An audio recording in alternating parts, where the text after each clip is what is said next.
My name is Walter Harlan, I'm 68 years old, and this is a story of how my only son abandoned me for 25 years, and how, when he finally came back, I made sure he never forgot the price of silence.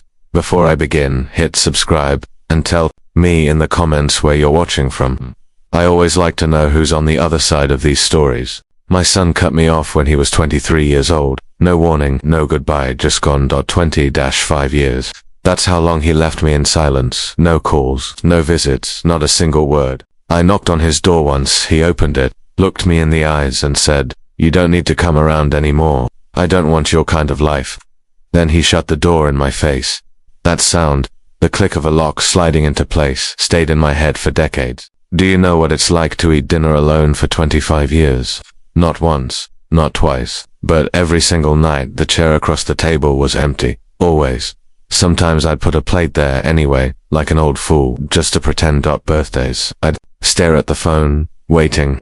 Holidays, I'd heat up a small meal, sit by the window, and watch families walk by with gifts in their arms. I told myself I'd get used to it, but you never really do. Loneliness doesn't get smaller. It just settles in your bones until it feels like part of you. And yet, I kept going. I worked. I saved. I built something. Because if my own blood didn't think I was worth anything, maybe I could prove to myself that I was. It was an ordinary Tuesday evening when it happened. The phone rang. A number I didn't recognize lit up. I thought about letting it go, but then I saw the name, Ethan Harlan, my son. My heart didn't race. It didn't even stutter. It was steady, like it had been waiting for this. I answered. "Hello, Salenza." Then a voice, older, rougher, but still carrying that smooth charm he used when he wanted something. "Dad, it's been too long. Too long, 25 years, and he said it like we'd just missed a coffee. He kept talking, how life was busy, how Maddie, his wife, wanted to reconnect, how the kids wanted to meet me. It sounded rehearsed, too polished. Then came the real line. "I heard you've been doing well. Must feel good, Dad. I'm proud of you." Proud. That word hit like a blade wrapped in silk. I let him talk. I let him sell me the image of family dinners, warm laughter, reconnection. And then I said the only thing I needed to say, "I'll come. And Ethan, I have something for you." I could hear his smile through the phone.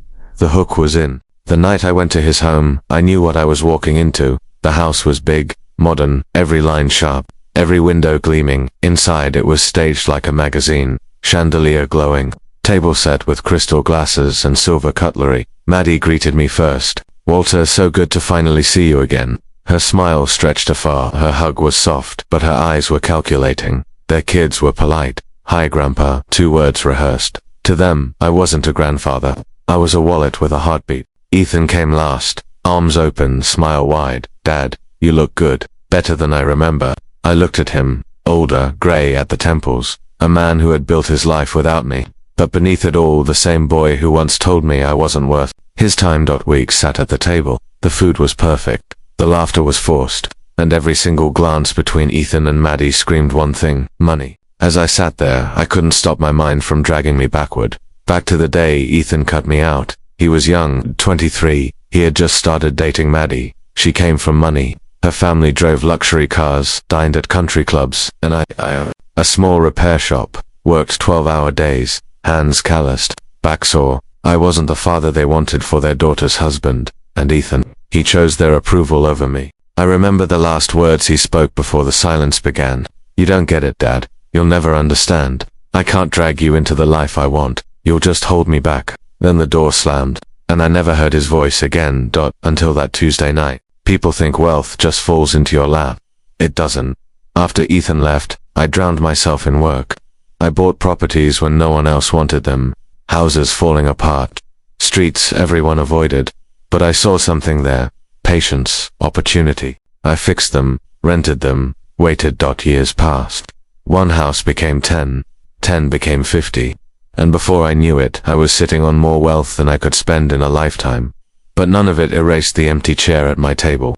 None of it silenced the echo of that slammed door. Back at the dinner table, halfway through the meal, Ethan leaned back, wine glass in hand, smile smooth. "Dad, you've done incredible, really. We're proud of you. So, what are your plans with everything you've built? Family should stick together, right? Family." That word almost made me laugh. I looked him dead in the eye. "Yes, Ethan, I have a plan, and tonight, you'll see it." The air shifted. Forks stopped mid-air. Maddie's smile froze. The kids leaned in, curious. They thought this was the moment. The big reveal. The inheritance. Before I tell you what happened next, let me ask you this. What would you do if your child abandoned you for decades, then only came back when money was on the table? Would you forgive? Or would you do what I did? Tell me in the comments. I really want to know. I reached into my coat and pulled out an envelope. Placed it on the table. This, I said, is my final decision. Ethan grabbed it quickly. His hands shook with excitement. He tore it open. His eyes moved across the paper.